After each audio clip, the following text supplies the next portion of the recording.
긴 말 안 하마.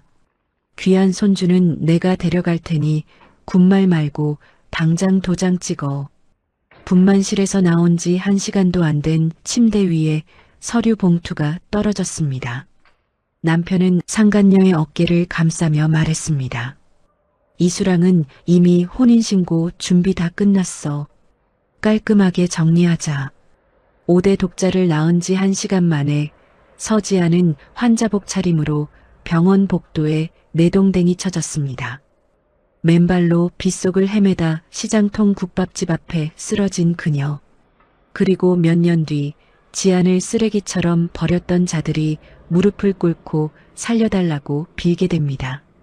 오늘의 사연 시작합니다. 오늘도 함께 해주셔서 감사합니다.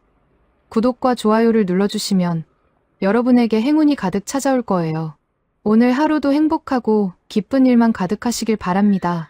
세상 모든 사연을 정성스레 녹여내서 전하는 꼬순이네입니다. 저희 영상은 실화 바탕의 재구성 또는 창작된 시나리오를 바탕으로 제작되었으며 시각적인 몰입감을 위해 AI 생성 이미지를 활용했습니다. 따뜻한 마음으로 시청해 주시면 감사하겠습니다.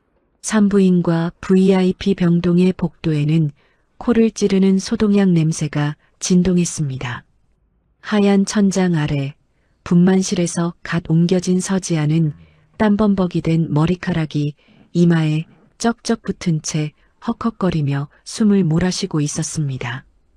갓 태어난 아기의 앙칼진 울음소리가 복도 너머에서 희미하게 들려왔습니다. 서지아는 그 소리가 나는 쪽으로 고개를 힘겹게 돌리며 파르르 떨리는 입술로 웃음을 지었습니다.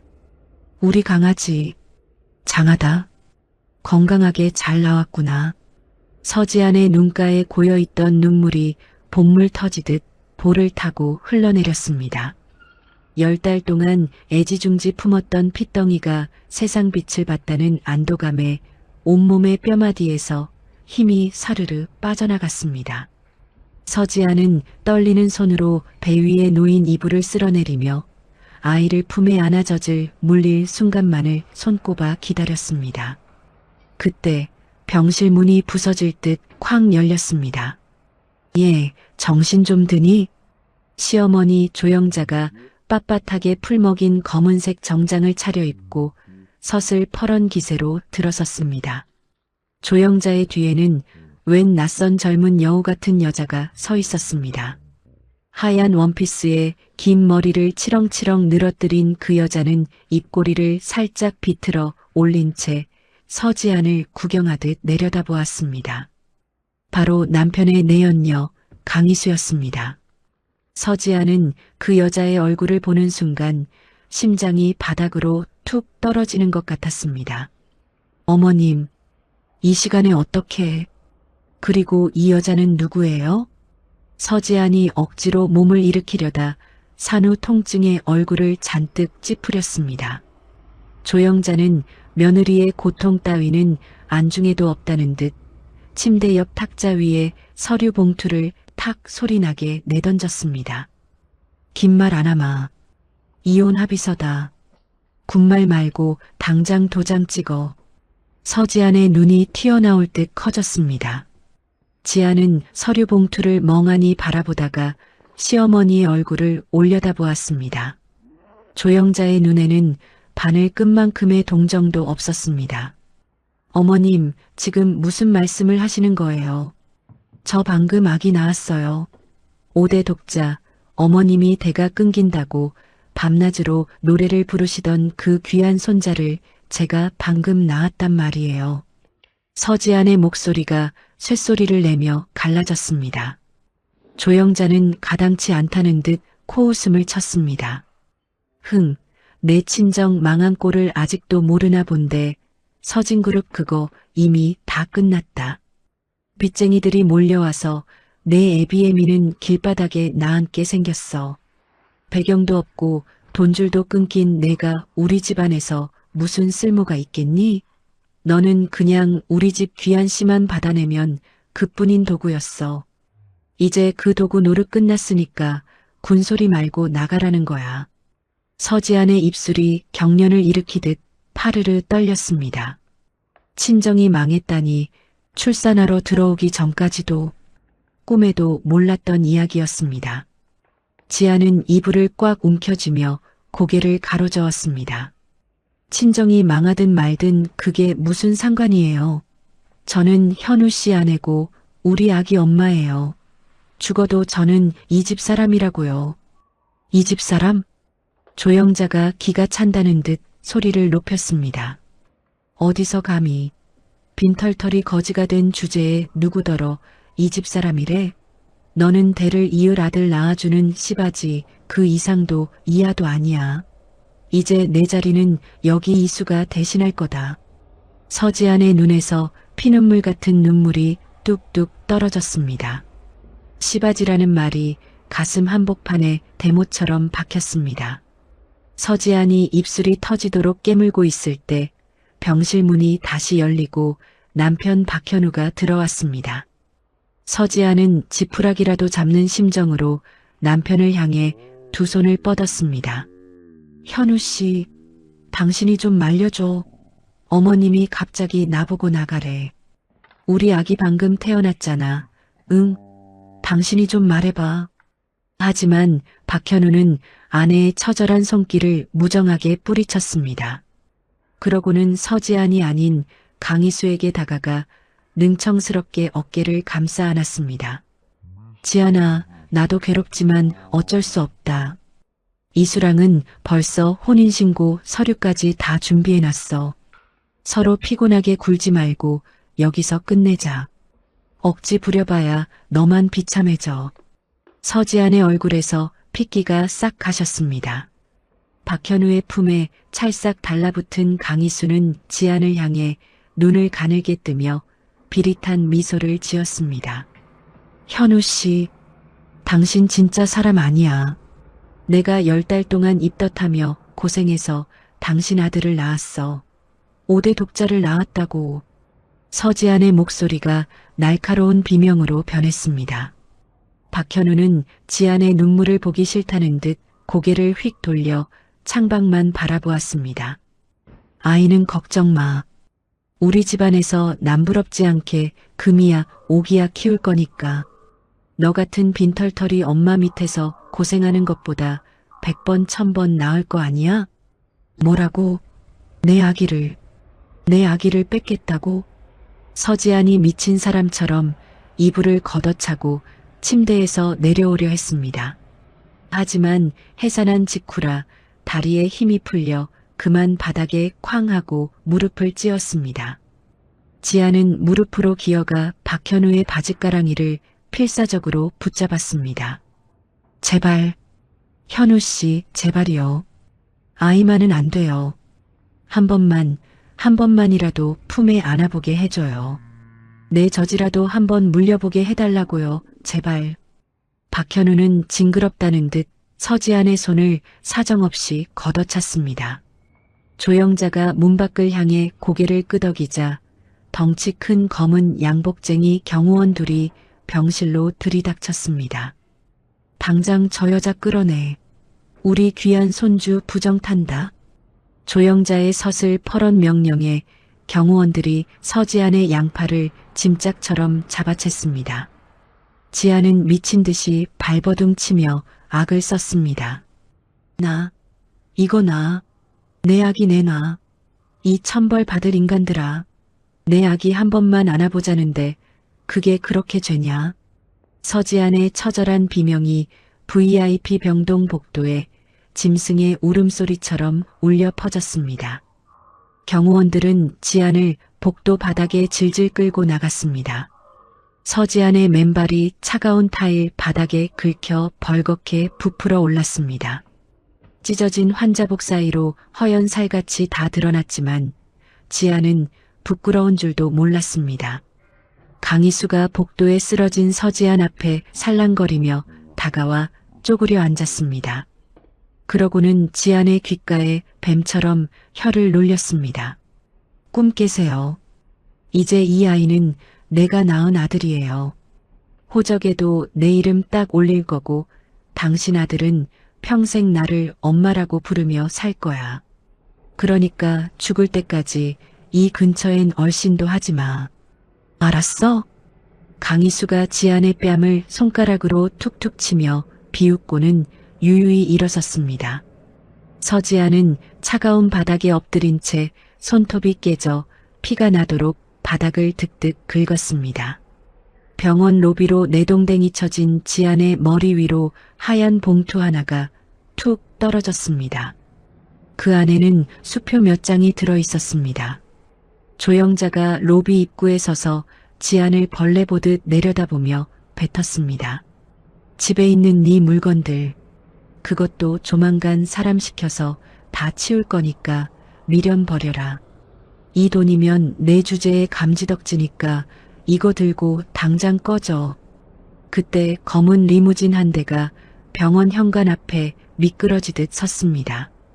유모가 지안의 아이를 포대기에 싸서 리무진에 올라탔습니다. 서지안은 기어가듯 차를 향해 손을 뻗었습니다. 아가, 안 돼.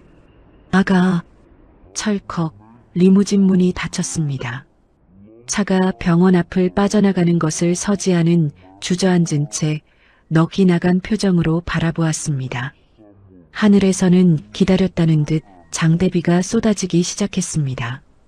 위자료라고 던져준 수표가 빗물에 젖어 글씨가 흐물흐물 번져갔습니다.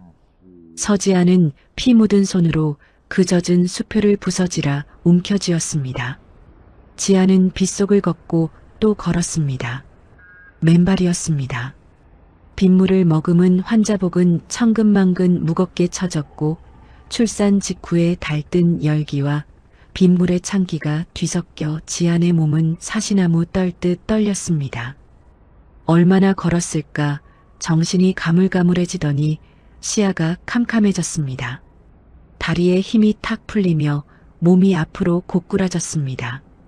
서지안은 어느 좁은 골목 처마 밑에 쓰러졌습니다. 그곳은 시장통 한복판에 있는 낡은 국밥집 앞이었습니다. 빗물이 처마를 타고 지안의 얼굴 위로 폭포수처럼 쏟아졌습니다. 아이고, 이게 웬일이야. 사람 죽네. 국밥집 문을 열고 나오던 말순 할머니가 쓰러진 지안을 발견하고 기겁했습니다. 할머니는 허리를 굽혀 지안의 이마를 짚어보더니 깜짝 놀라 손을 뗐습니다. 세상에 몸이 펄펄 끓는 쇠덩이네. 얘야, 정신 좀 차려봐. 이러다 큰일 나겠다. 말순 할머니는 삐걱거리는 허리를 펴며 지안을 낑낑대고 가게 뒷방으로 끌어다 눕혔습니다. 곰팡내 나고 낡은 이불이 깔린 좁은 방이었지만 할머니는 따뜻한 물에 소금을 풀어 지안의 온몸을 정성껏 닦아주었습니다. 환자복 차림에 맨발이라니. 병원에서 도망이라도 친 거야? 쯧쯧, 무슨 사연이길래 이 꼴이 됐노. 할머니는 혀를 끌끌 차며 지안의 이마에 찬 수건을 갈아주었습니다. 지안은 의식도 없는 상태에서 이를 덜덜 떨며 잠꼬대를 내뱉었습니다. 아가, 내 아기, 나쁜 놈들, 우리 아기 돌려줘요. 제발. 말순 할머니는 그 가여운 손을 꼭 잡고 밤새 곁을 지켰습니다. 사흘이 지나서야 지안의 열이 겨우 내렸습니다. 서지안은 낯선 천장을 멍하니 보다가 소스라치게 놀라 자리에서 일어났습니다. 여기가 어디예요? 시장통 국밥집이다. 내가 주인이고 이름은 말순이야. 내가 우리 가게 앞에서 시체처럼 쓰러져 있길래 업어다 놨지. 말순 할머니가 김이 모락모락 나는 뚝배기를 지안 앞에 턱 놓았습니다. 일단 이거부터 마셔. 며칠 굶어서 속 다 버렸을 거다. 푹 고운 공국이니까 기운 좀 차려. 서지안은 국밥을 물끄러미 바라보다가 갑자기 두 손으로 얼굴을 파묻고 엉엉 울기 시작했습니다. 어깨를 들썩이며 서럽게 우는 지안의 등을 할머니는 거친 손으로 가만가만 토닥여 주었습니다. 아이를 뺏겼어요. 내 핏줄을 낳자마자 뺏겼다고요. 남편이라는 놈이랑 시어머니가 나를 개처럼 내쫓고 아기를 데려갔어요. 서지안이 주먹으로 바닥을 쾅쾅 치며 절규했습니다. 말순 할머니의 눈이 가늘게 떨렸습니다. 뭐라? 자식을 뺏겨? 네. 저는 이제 아무것도 없어요. 친정도 망하고 남편한테 버림받고 내 새끼까지 뺏겼는데 살아서 뭐해요? 차라리 죽는 게 나아요. 지안이 눈에 뵈는 게 없는 듯 방 안을 두리번거렸습니다. 그때 말순 할머니가 지안의 손목을 뼈가 으스러지도록 덥석 잡았습니다. 이 미련 곰단지 같은 년아, 정신 안 차려. 할머니의 불호령에 지안이 움찔하며 울음을 멈췄습니다. 내가 죽으면 그 어린 핏덩이는 누가 찾아와? 애미가 죽어버리면 그 불쌍한 것은 평생 애미 없는 자식 소리 들으며 구박대기로 살 텐데 내가 죽긴 왜 죽어? 눈에 불을 켜고 살아야지. 살아서 그 인간들 머리 꼭대기에 올라가서 내 새끼 내 손으로 당당하게 찾아오란 말이야. 복수를 해야지, 복수를. 말순 할머니의 눈에도 눈물이 그렁그렁 맺혔습니다. 지아는 할머니의 주름진 손을 바라보았습니다. 거칠지만 세상 그 무엇보다 따뜻한 손이었습니다.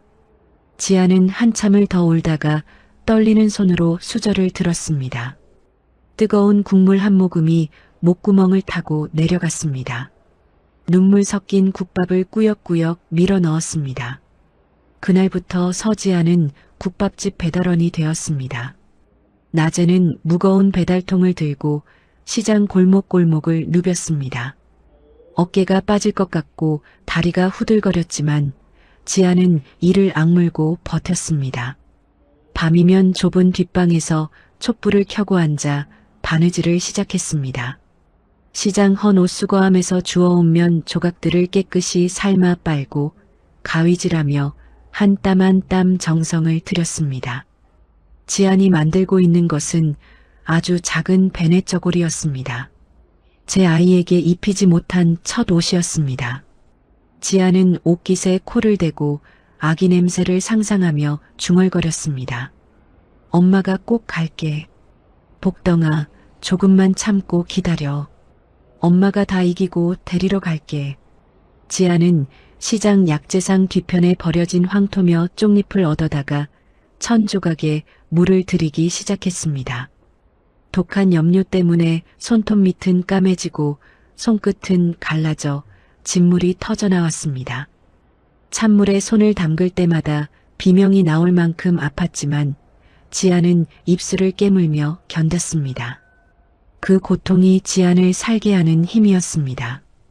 그러던 어느 날 지안은 시장 바닥에서 낡고 거친 옷을 입은 아이들을 보았습니다.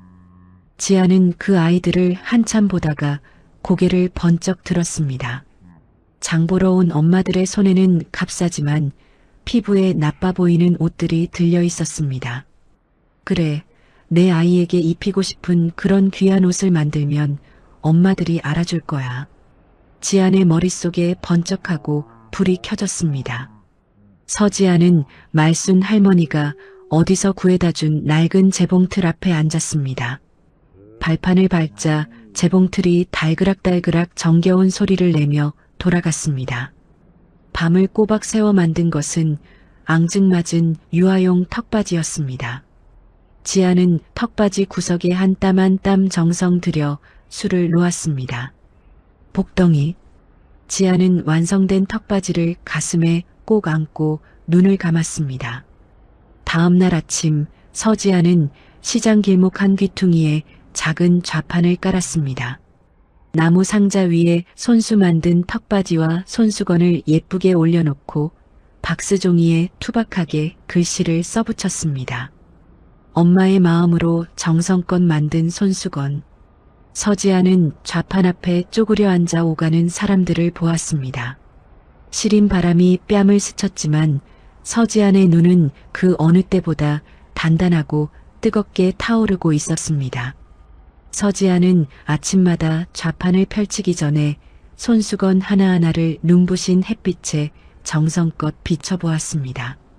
쪽잎으로 정성 들여 물들인 천은 은은한 푸른 물결을 머금고 있었고 황토로 구워낸 천은 따뜻한 고향 흙빛을 품고 있었습니다. 서지아는 유모차를 끌고 시장을 지나는 젊은 엄마들만 보면 자다가도 일어난 사람처럼 버선발로 달려가 싹싹하게 말을 붙였습니다. 새댁, 여기 좀 봐요. 아이 피부에 보약보다 좋은 천연 염색 손수건이야. 믿져야 본전인데 한번 만져나 봐요. 보들보들하니 기가 막혀. 하지만 대부분의 엄마는 됐어요 하며 고개를 휙 돌리기 일쑤였습니다. 그래도 서지아는 절대 기죽지 않았습니다. 지아는 아이의 손수건을 공짜로 나눠주기 시작했습니다. 돈 안 받을 테니까 가져가서 일단 써봐요. 애기 침도 고르고 집 무른데 이거만큼 좋은 게 없어. 써보고 진짜 좋다 싶으면 그때 다시 오라고. 응? 손수건을 한 장, 두 장 건넬 때마다 지안의 얄팍한 주머니는 텅 비어갔지만 지안은 눈 하나 깜짝하지 않았습니다. 내 자식에게 못 준 사랑, 남의 귀한 자식들에게라도 다 퍼주겠다는 심정이었습니다. 그 무렵 박현우의 대궐 같은 저택에서는 갓 돌이 지난 아기의 자지러지는 울음소리가 담장을 넘도록 끊이지 않았습니다. 강희수는 아이가 악을 쓰며 울 때마다 시끄러워 죽겠네 하고 소리를 지르며 방문을 쾅 닫아버렸습니다. 아기의 기저귀를 갈고 젖을 먹이는 건 온전히 유모의 몫이었고 강희수는 아이가 곁에 오는 것조차 질색하며 들여다보지도 않았습니다. 가엾은 아기의 볼과 목덜미에는 기저귀 발진이 벌겋게 번져 짓물러 있었고 고사리 같은 손으로 긁어대서 생긴 상처 딱지가 팔 안쪽에 덕지덕지 붙어 있었습니다. 어느 오후 서지아는 땀 흘리며 국밥 배달을 마치고 시장 골목을 터덜터덜 걸어가고 있었습니다. 그런데 골목 끝에서 유모 한 명이 유모차를 밀며 나타났습니다. 유모차 안에 멍하니 앉아있는 아기가 서지안의 눈에 번개처럼 꽂혔습니다. 지안의 발이 시멘트 바닥에 붙은 듯 굳어버렸습니다. 아기의 뺨에는 피부염 자국이 빨갛게 꽃처럼 번져 있었고 작은 손가락은 쉴 새 없이 목덜미를 가렵다는 듯 긁어대고 있었습니다. 서지아는 심장이 터질 것 같아 전봇대 뒤로 얼른 몸을 숨겼습니다. 지안의 입술이 경련을 일으키듯 파르르 떨렸습니다.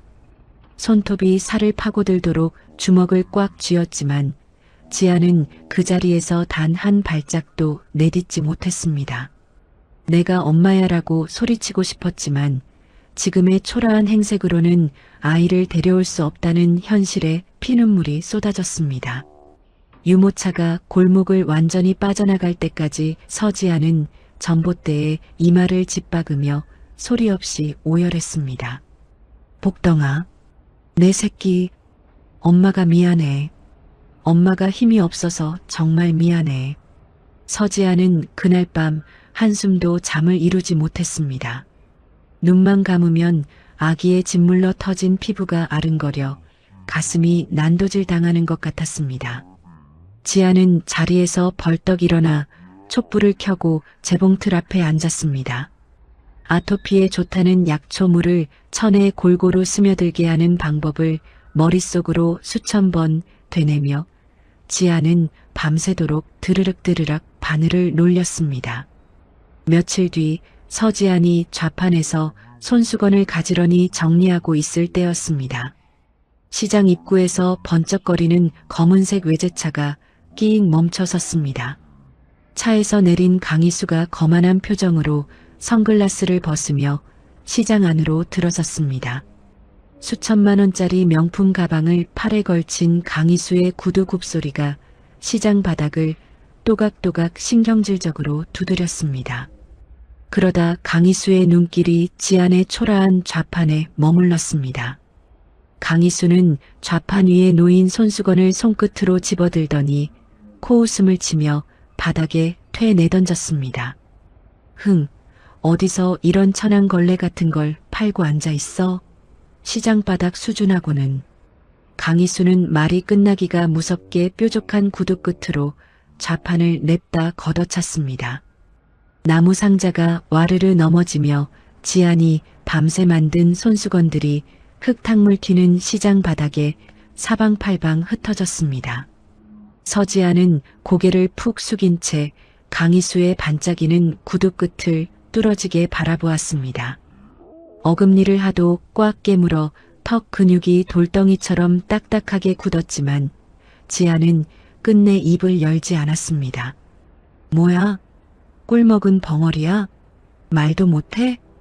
강희수가 지안의 머리 위에서 비릿하게 비웃었습니다. 서지아는 대꾸 한마디 없이 바닥에 굴러다니는 손수건을 하나하나 정성껏 주워 담기 시작했습니다. 그 모습에 시장 상인들이 먼저 폭발했습니다. 아니, 저 여편네가 미쳤나? 남의 장사판을 왜 발로 차고 난리야? 생선 가게 주인이 고무장갑 낀 손으로 허리를 짚으며 소리를 질렀고 떡볶이 아주머니도 국자를 휘두르며 거들었습니다. 아, 여기가 내 안방인 줄 알아? 돈 좀 있다고 유세 떠는 거야 뭐야? 당장 안 꺼져?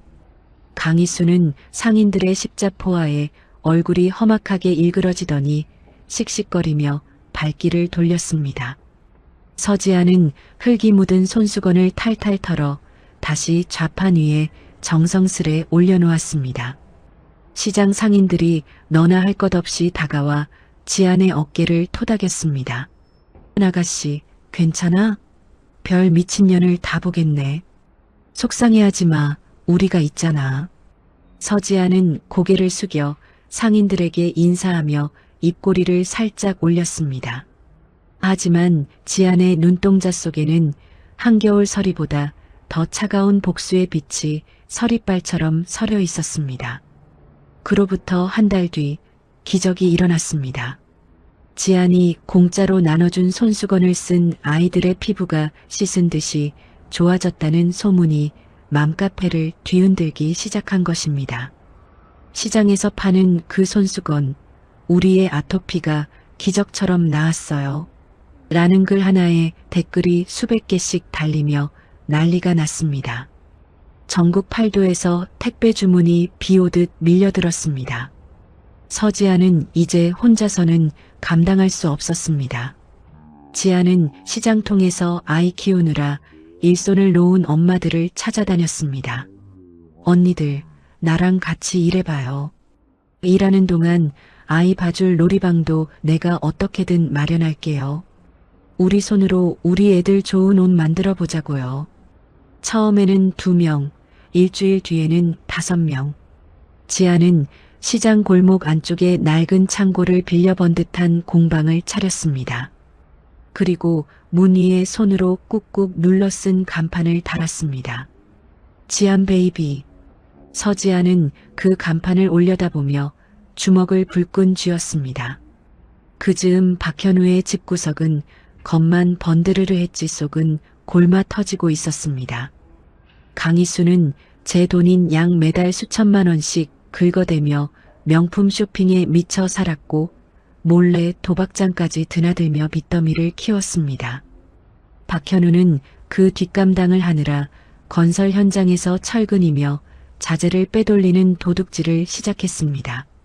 장부에는 정품을 쓴 것처럼 속이고 실제로는 반 토막만 집어넣는 천인공노할 짓을 저지른 것입니다. 서지아는 국밥집 손님들이 버리고 간 신문지를 애지중지 모아 읽었습니다. 기름때 묻은 신문지 구석에 박현우 건설사의 이름이 적혀 있었습니다. 무리하게 빚을 내서 신도시 사업권을 따냈다는 위태로운 기사였습니다. 서지아는 그 기사를 가위로 정교하게 오려 공방 벽에 딱 붙여놓았습니다. 그러고는 밤마다 하청 업체들의 명단을 수첩에 하나하나 적어 내려갔습니다. 돈 떼먹힌 업체가 이렇게나 많단 말이지. 오냐. 서지안의 눈이 촛불 아래서 칼날처럼 날카롭게 빛났습니다. 한편 시어머니 조영자의 저택에서는 또 다른 비극이 벌어지고 있었습니다. 조영자는 아이가 옹알이도 채 떼기 전부터 영어 학원에 보내겠다고 난리를 피웠습니다. 5대 독자가 남들보다 뒤처져서야 쓰겠니? 내일부터 당장 영어 학원 보내라. 유모가 조심스레 만류했지만 소용없었습니다. 사모님, 아기가 아직 너무 어려요. 학원 차 타고 1시간을 넘게 가야 하는데 애잡겠어요. 입 닥쳐. 내까지 게 뭘 안다고 참견이야? 내 손주는 내가 알아서 해. 결국 아기는 매일 아침 노란 셔틀차에 짐짝처럼 실려나갔고 저녁이면 넋이 나간 얼굴로 돌아왔습니다. 아기는 점점 웃음을 잃어갔습니다. 밥을 먹다가도 갑자기 숟가락을 집어 던지고 방구석으로 기어가 몸을 웅크린 채 덜덜 떨었습니다. 서지아는 시장 상인들의 입을 통해 이 가슴 아픈 소식을 전해 들었습니다. 지아는 공방 뒷방에 앉아 밤새 인형 하나를 만들었습니다. 세상에서 제일 부드러운 면직물로 곰 인형을 만들고 그 속에 마음을 안정시켜주는 약초 향 주머니를 정성껏 넣었습니다. 지아는 인형을 상자에 담으며 아기의 이름 대신 복덩이에게라고만 적었습니다. 보내는 사람 이름은 끝내 적지 못했습니다. 이틀 뒤 박현우의 집으로 택배가 도착했습니다. 상자를 열어본 강희수는 코방귀를 뀌었습니다. 누가 이런 촌스러운 걸 보냈어? 보내는 사람도 없네. 기분 나빠. 당장 버려. 강희수는 곰 인형을 쓰레기통에 처박아 버렸습니다. 그 소식을 전해 들은 서지아는 공방 벽을 주먹으로 쳐서 피를 흘리면서도 소리내어 울지 않았습니다. 지아는 작은 수첩에 날짜와 시간을 또박또박 적었습니다. 강희수가 내 아이에게 한 짓, 아이의 반응, 그 모든 추악한 기록을 하나도 빠짐없이 모아나갔습니다. 지안 베이비가 날개 돋친 듯 팔리자 서지아는 대형마트 입점을 위해 발로 뛰기 시작했습니다. 하지만 마트 본사 직원은 지안의 명함을 보자마자 대놓고 무시했습니다. 시장 바닥에서 장사하던 분이요? 저희는 정식 브랜드 아니면 취급 안 합니다. 돌아가세요. 서지안이 모욕감을 견디며 돌아서려던 찰나 뒤에서 묵직한 남자 목소리가 들렸습니다. 잠깐만요, 거기 아가씨. 지안이 고개를 돌리니 키가 훤칠하고 안경을 쓴 지적인 남자가 서 있었습니다. 유통업계에서 귀신보다 더 날카롭기로 유명한 전략가 한도준이었습니다. 그 가방에 든 게 사업 제안서 맞습니까? 저한테 한번 보여주시죠. 지아는 잠시 망설이다가 서류를 건넸습니다. 한도준은 제안서를 한 장 한 장 넘기더니 눈을 가늘게 떴습니다. 천연 약초 염색 유아복. 원단 검사 성적서도 있나요? 네, 여기 국가기관에서 받은 정식 성적서입니다. 지안이 당당하게 서류를 내밀자 한도준이 고개를 끄덕였습니다. 시장 좌판 출신이라고 들었는데 품질 관리가 대기업 뺨치네요. 보통 내공이 아닌데? 한도준의 날카로운 시선에 서지아는 한치의 흔들림 없이 응수했습니다. 시장 바닥에서 끝낼 생각으로 시작한 일 아닙니다. 한도준의 입가에 묘한 미소가 번졌습니다. 재밌네요. 시간 되시면 커피 한잔 하실까요? 제가 좀 돕고 싶어서요. 그날부터 한도준은 서지안의 든든한 멘토가 되었습니다. 장부 보는 법부터 브랜드를 키우는 법까지 지안은 낮에는 일하고 밤에는 코피를 쏟아가며 한도준이 가르쳐준 자료를 공부했습니다. 그러던 어느 날 지안은 박현우 건설사가 지은 아파트에서 물이 새고 난리가 났다는 뉴스를 접했습니다. 피해를 본 입주민들이 소송비가 없어 발만 동동 구르고 있다는 소식에 지안은 공방 수익금을 봉투에 가득 담아 익명으로 보냈습니다. 어느 저녁 서지아는 공방을 번듯한 매장으로 옮기는 날 시장 식구들을 전부 초대했습니다. 지아는 빨간 리본을 자르기 전 말순 할머니의 손을 꼭 잡았습니다. 할머니, 오늘부터 할머니가 우리 매장 명예 점장님이에요. 아이고, 내가 무슨 점장이냐? 뚝배기나 닦을 줄 알지. 할머니가 손사래를 쳤지만 지아는 막무가내였습니다. 할머니 아니었으면 저 벌써 죽었어요. 할머니가 이 자리에 꼭 서 계셔야 해요. 말순 할머니는 눈시울을 붉히며 지안의 손을 맞잡았습니다. 시장 상인들의 박수 소리가 매장을 가득 채웠습니다. 그날 밤 지안은 매장 뒷방에 홀로 앉아 옷장 문을 열었습니다. 그 안에는 지난 몇 년간 아들을 생각하며 밤새 만든 아기 옷들이 산처럼 쌓여 있었습니다. 지아는 작은 옷 한 벌을 꺼내 가슴에 품었습니다. 복덩아, 엄마가 이 예쁜 옷들 다 입혀줄게. 조금만, 정말 조금만 더 기다려줘. 지아는 옷에 얼굴을 묻고 한참을 흐느꼈지만 눈물은 닦지 않았습니다. 이제 올 시간도 아까웠습니다. 다음 날 아침 서지아는 결연한 얼굴로 한도준을 만났습니다. 도준 씨, 박현우 건설사가 빌린 사채, 그 실소유주가 누군지 좀 알아봐 주세요. 한도준이 놀란 듯 지안을 바라보며 물었습니다. 그건 왜요? 위험한 일인데. 지안은 창밖 시장 풍경을 내려다보며 차갑게 대답했습니다. 제가 그 사채를 몽땅 사버릴 생각이니까요. 그 인간들 목줄 내가 쥐어야겠거든요. 한도준은 지안의 눈 속에서 타오르는 불꽃을 보았습니다. 그는 천천히 고개를 끄덕였습니다. 알겠습니다.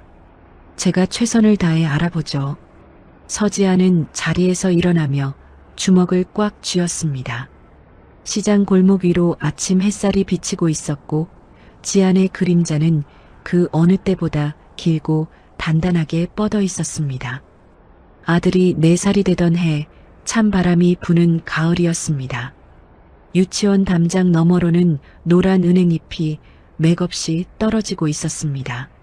서지아는 모자를 푹 눌러쓰고 유치원 담장 밖에서 숨을 죽인 채 서 있었습니다. 놀이터에서는 아이들이 까르르 웃으며 뛰어다니는 소리가 들렸지만 지안의 아들은 저 멀리 구석 그네 밑에 홀로 쪼그려 앉아 있었습니다. 다른 아이들이 공놀이를 하며 신나게 뛰어놀 때 아이는 혼자서 엄지손가락을 입에 꼭 물고 땅바닥만 멍하니 내려다보고 있었습니다. 서지아는 담장 틈 사이로 아들의 야윈 모습을 바라보았습니다. 지안의 턱이 돌덩이처럼 딱딱하게 굳었습니다. 아이가 소매를 걷어올린 사이로 시퍼렇게 멍든 손자국이 선명하게 보였습니다. 지안은 담장에 이마를 짓박으며 눈을 질끈 감았습니다. 손톱이 시멘트 벽을 득득 긁어 하얀 가루가 일었습니다. 복덩아, 내 새끼, 엄마가 죽일년이다. 지안의 목구멍에서 새어나온 말은 피 맺힌 절규였습니다. 지안은 도망치듯 몸을 돌려 유치원을 빠져나왔습니다. 걸음을 옮길 때마다 지안의 어금니는 부서질 듯 맞물렸습니다. 그날 저녁 서지안은 공방 뒷방에서 동전보다 작은 초소형 녹음기를 꺼냈습니다. 다음 날 유치원 하원 시간, 지안은 유치원 정문 앞에서 가슴을 졸이며 기다렸습니다.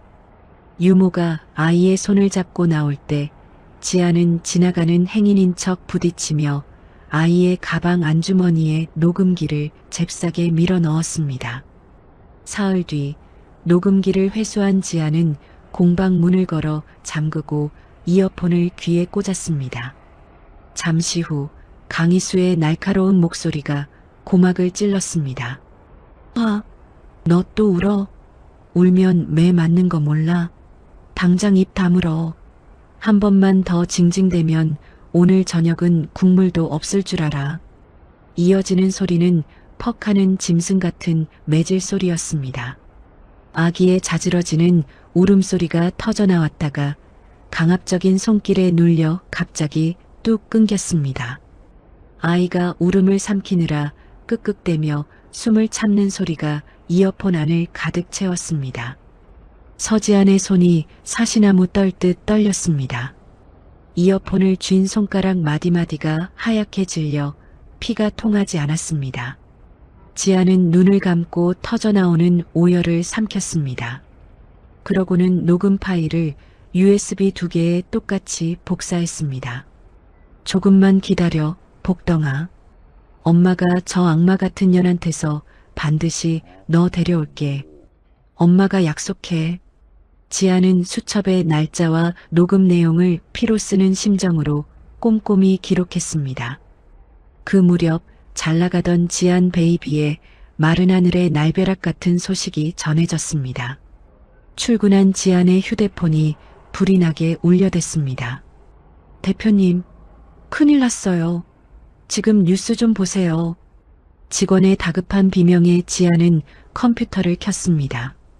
인터넷 뉴스 첫 화면엔 충격. 지안 베이비 원단에서 발암물질 중금속 검출이라는 자극적인 제목이 대문짝만하게 걸려 있었습니다. 지안의 얼굴이 흙빛으로 변했습니다. 이게 무슨 말도 안 되는 소리야. 누군가 익명으로 지안 베이비 원단에 중금속이 가득하다는 가짜 검사 결과를 언론에 뿌린 것이었습니다. 기사가 나간 지 2시간도 안 되어 백화점 3곳에서 당장 방 빼라며 계약 해지 통보를 해왔고 쇼핑몰마다 상품 판매 중지 공지가 올라왔습니다. 공방 직원들은 사색이 되어 발을 동동 굴렀습니다. 대표님, 우리 이제 어떡해요? 망하는 거 아니에요? 서지아는 하얗게 질린 직원들을 향해 단호하게 말했습니다. 안 망합니다. 우리 원단에 유해 물질이 있을 리가 없어요. 내가 내 눈으로 직접 확인할 테니까 다들 제자리 지키세요. 지아는 그 길로 국가공인 검사기관에 전화를 걸어 전량 재검사를 의뢰했습니다. 그러고는 곧장 원단 창고로 달려가 샅샅이 뒤지기 시작했습니다. 선반 위에 원단 더미를 하나하나 꺼내 냄새를 맡고 혀를 대가며 확인하던 지안의 손끝이 멈췄습니다. 원단 구석에 희끄무레한 가루가 묻어 있었습니다. 이건 우리 공장에서 쓰는 염료가 아니야. 지안은 고개를 들어 천장 구석의 CCTV를 노려보았습니다. 보안업체를 들들 볶아 확인한 영상 속에는 새벽에 몰래 들어와 원단 위에 가루를 뿌리는 사내의 뒷모습이 찍혀 있었습니다. 놈이 쓴 모자 아래로 경쟁업체의 로고가 선명하게 보였습니다. 서지아는 그 화면을 캡처하며 차가운 미소를 지었습니다. 감히 내 자식 같은 옷을 건드려? 오냐, 내 무덤 내가 판 줄 알아라. 재검사 결과는 당연히 무결점이었습니다. 지아는 CCTV 영상과 검사 성적서를 언론에 통째로 공개했습니다.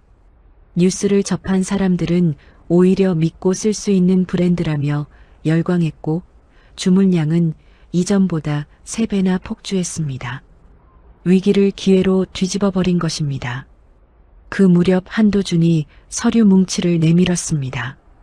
박현우 건설사가 부실 공사 소송으로 주가가 바닥을 치고 있습니다. 지금이 놈들의 목줄을 챌 기회입니다. 지아는 주저없이 페이퍼 컴퍼니 설립 서류에 서명했습니다. 박현우 쪽에서는 누가 주식을 사모으는지 꿈에도 모를 일이었습니다.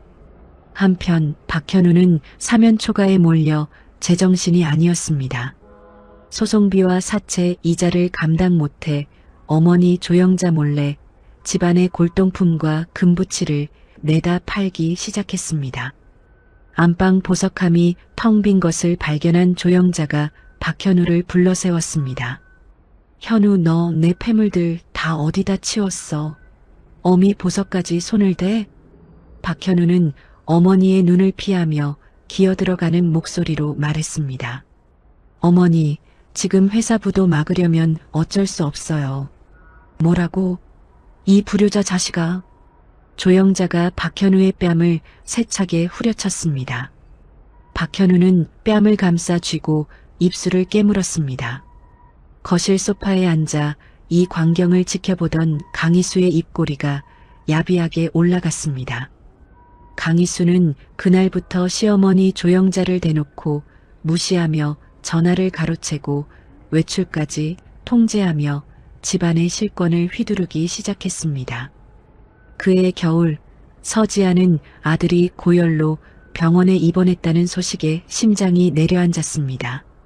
그 병원은 4년 전 지안이 아기를 낳고 개처럼 쫓겨났던 바로 그곳이었습니다. 지안은 머리를 질끈 묶고 청소업체 유니폼을 입은 뒤 마스크로 얼굴을 가렸습니다. 4년 전엔 피눈물을 흘리며 끌려나갔던 그 복도를 이번엔 제 발로 당당하게 걸어 들어갔습니다. 소아병동 302호. 문틈 사이로 잠든 아이의 모습이 보였습니다. 작은 손이 이불 밖으로 나와 파르르 떨리고 있었습니다. 지아는 조심스럽게 병실로 들어가 아이 옆에 무릎을 꿇었습니다. 아이의 뺨에 난 상처 자국을 어루만지는 지안의 손이 덜덜 떨렸습니다. 복덩아, 엄마가 왔어.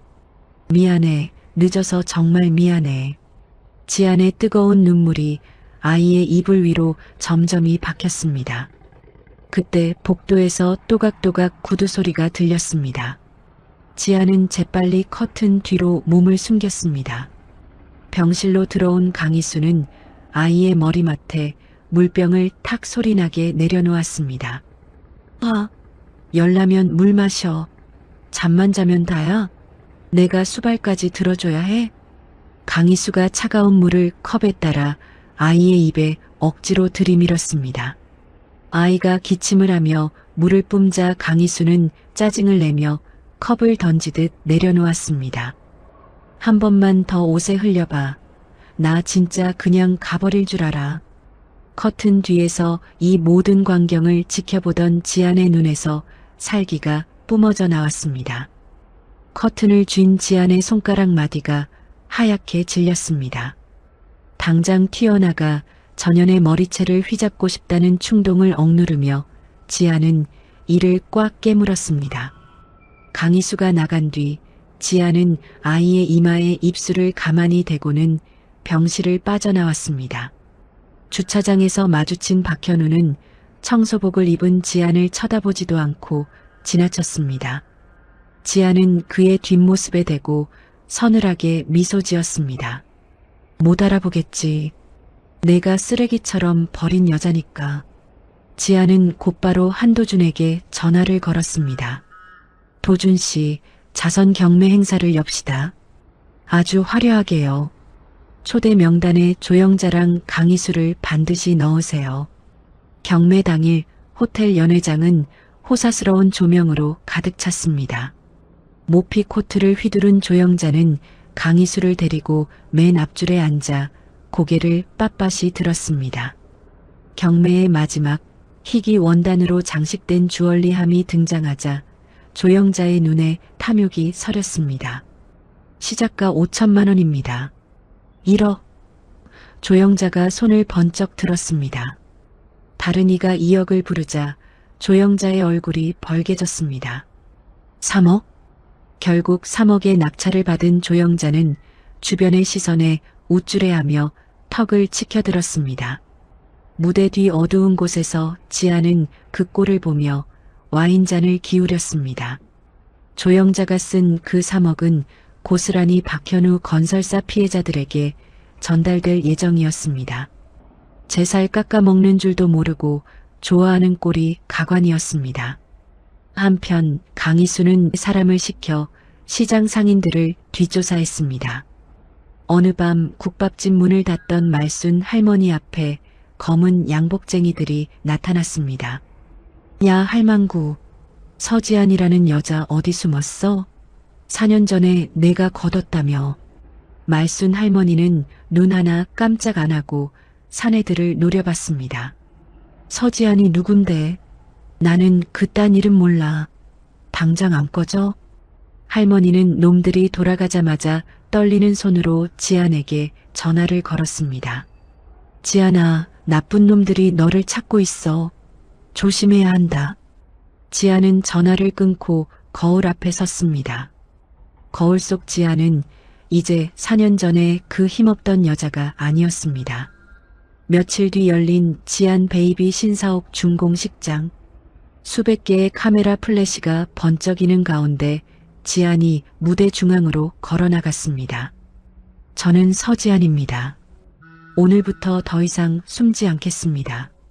대형 화면 가득 비친 지안의 눈빛은 복수와 확신으로 활활 타오르고 있었습니다. 그날 저녁 박현우가 머무는 꾀재재한 원룸 텔레비전에서 뉴스 속보가 흘러나왔습니다. 시장 좌판에서 시작해 연 매출 1,000억 원대 기업을 일군 서지안 대표가 드디어 공식 석상의 모습을 드러냈습니다. 라면 가락을 입에 물고 있던 박현우의 눈이 튀어나올 듯 커졌습니다. 화면 속에는 눈부신 조명을 받으며 당당하게 서 있는 서지안이 보였습니다.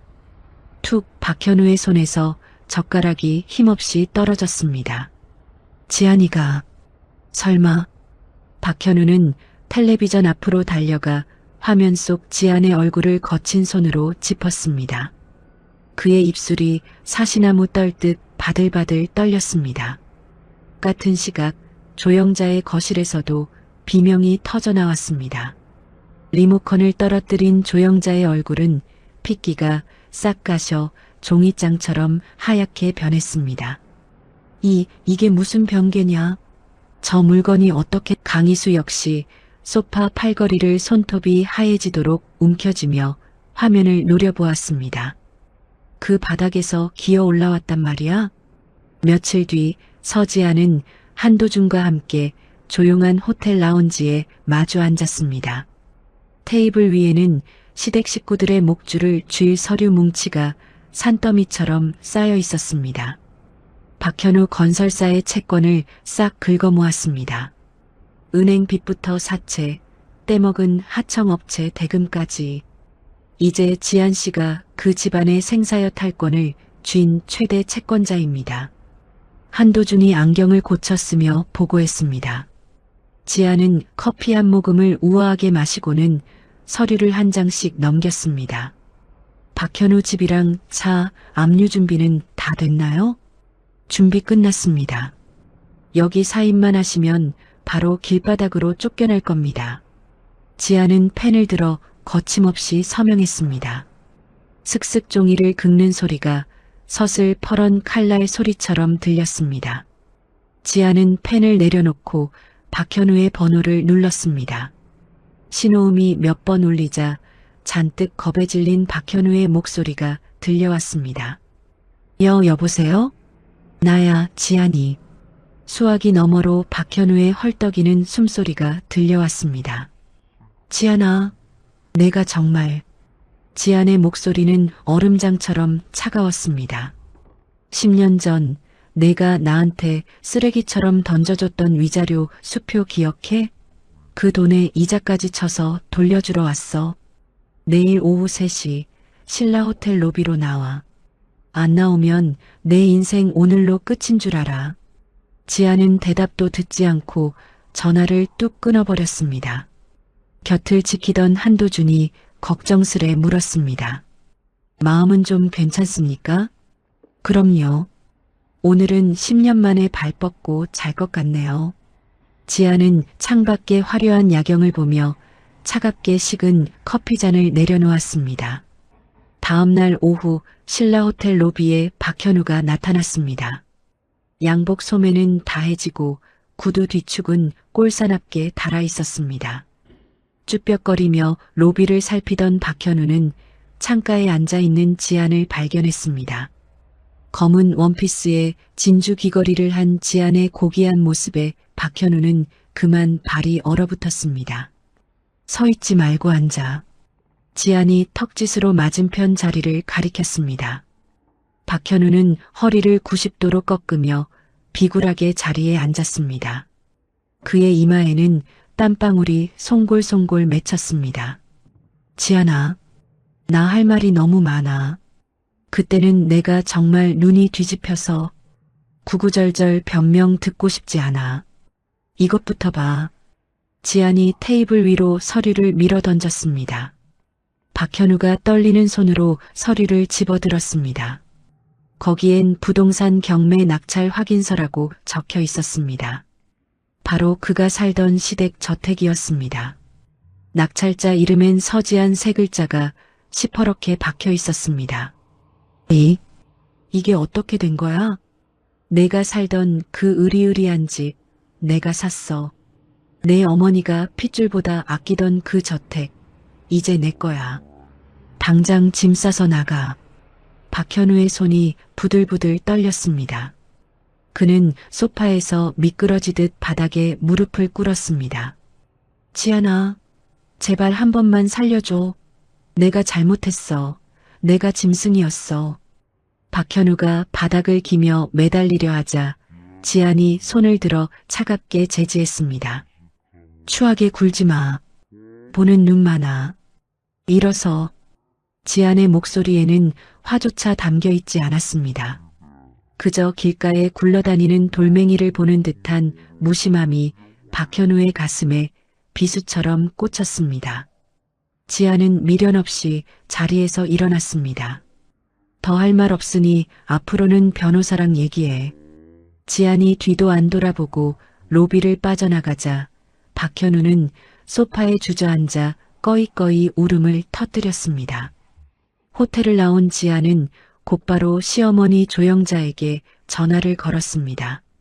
누구냐? 어머님, 며느리 지안이에요.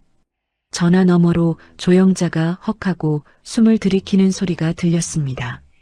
어머님, 5대 독자 핏줄이 그렇게 귀하다고 저를 개처럼 내쫓으셨죠? 이제 그 귀한 아들놈이랑 같이 곰팡이 핀 지하방에서 사셔보세요. 그게 무슨 기분인지 뼈저리게 느끼게 해드릴 테니까. 지안은 전화를 끊고 핸들을 꽉 쥐었습니다. 거울 속 지안의 눈에 이슬이 맺혔지만 결코 닿지 않았습니다.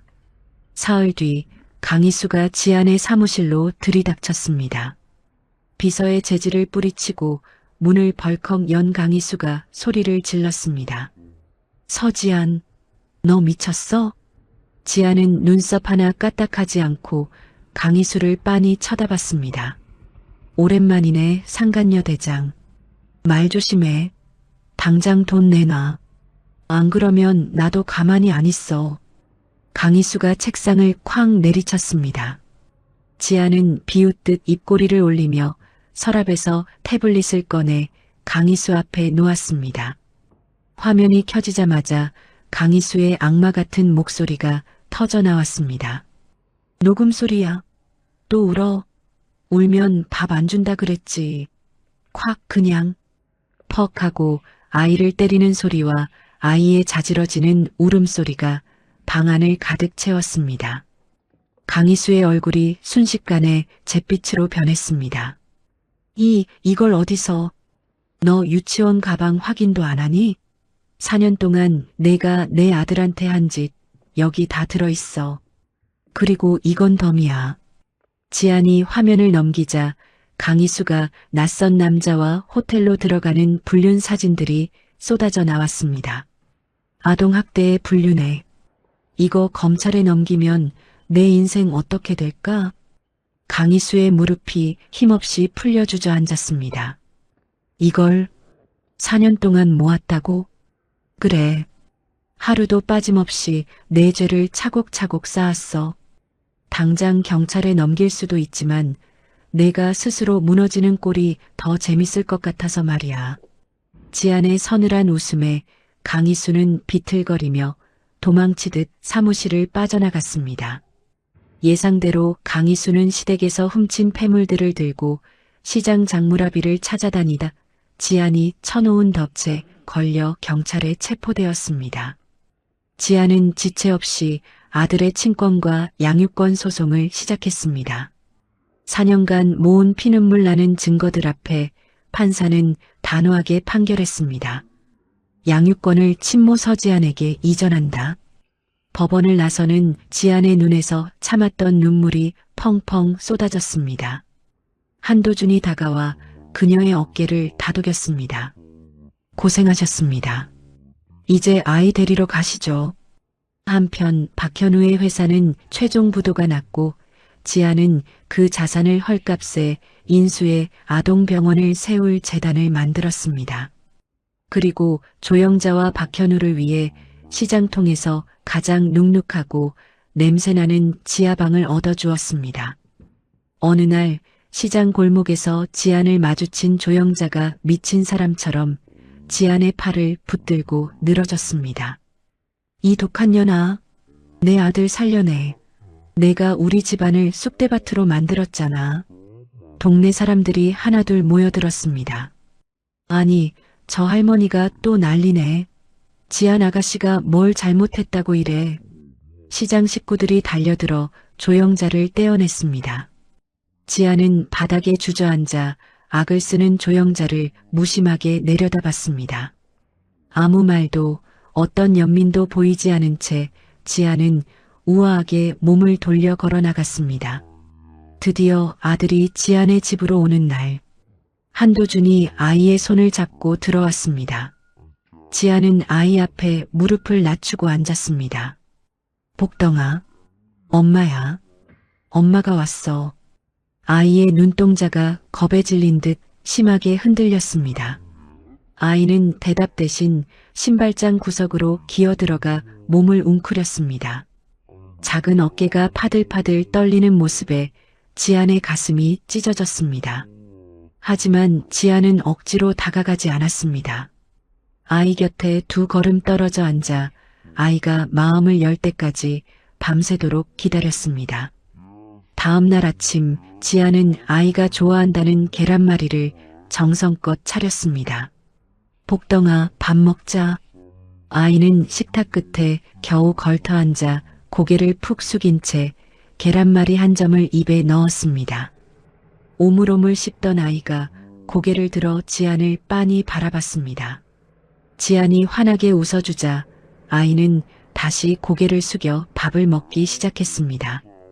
지안은 식탁 아래서 두 손을 꽉 맞잡고 기도했습니다. 지안은 자신을 도와준 시장 식구들에게 장학금을 돌리며 은혜를 갚았습니다. 말순 할머니는 지안의 손을 잡고 펑펑 울었습니다. 지안아, 장하다. 정말 장해.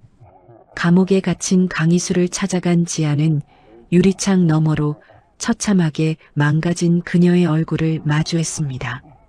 내가 그렇게 뺏고 싶어 했던 돈, 집, 자리, 그거 다 처음부터 내 게 아니었어. 꿈깨. 강희수가 유리창을 치며 발악했지만 지안은 차갑게 돌아서 나왔습니다. 지안의 앞길엔 눈부신 햇살이 쏟아지고 있었습니다. 그날 저녁 한도준이 수줍게 지안에게 청혼했습니다. 지안 씨, 당신과 아이 곁에서 평생 방패가 되어주고 싶습니다. 지안은 잠든 아들을 바라보며 미소 지었습니다.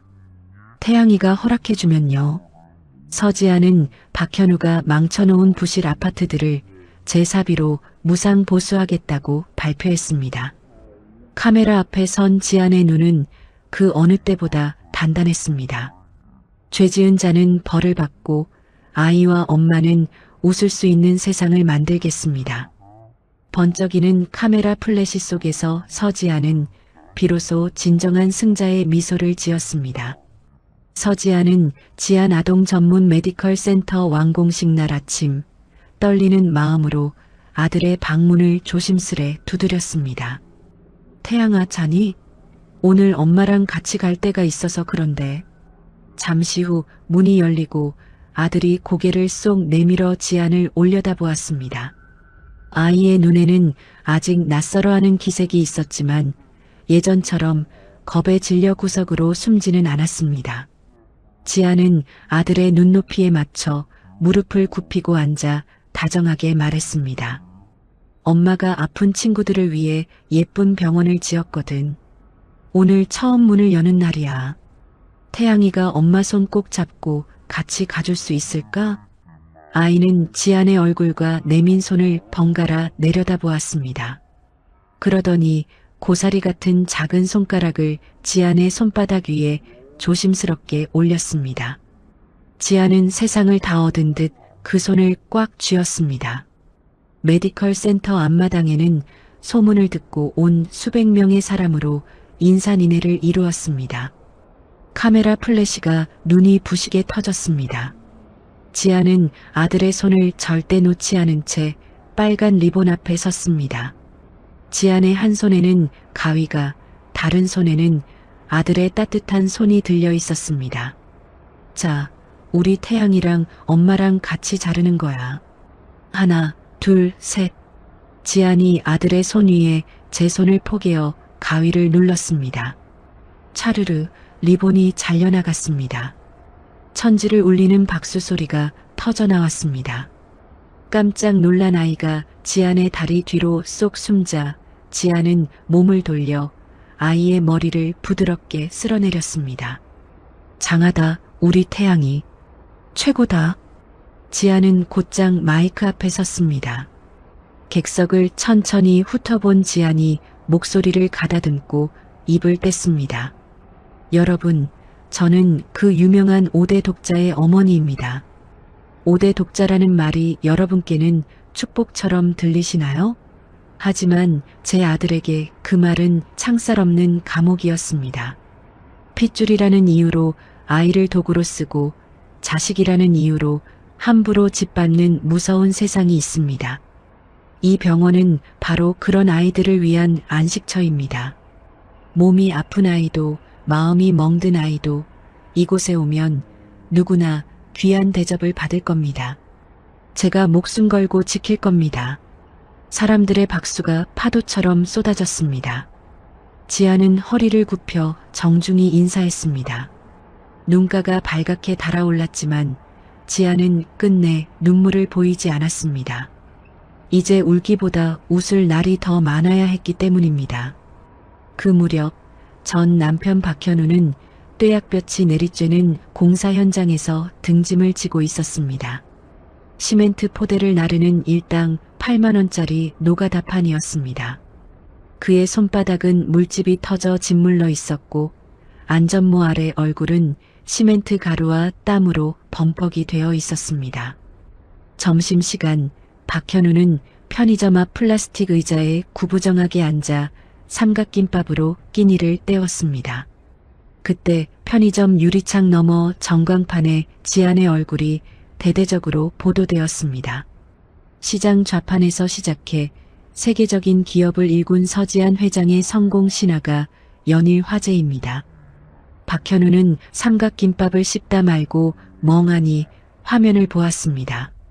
전광판 속 지안은 세상에서 가장 행복한 미소를 짓고 있었습니다.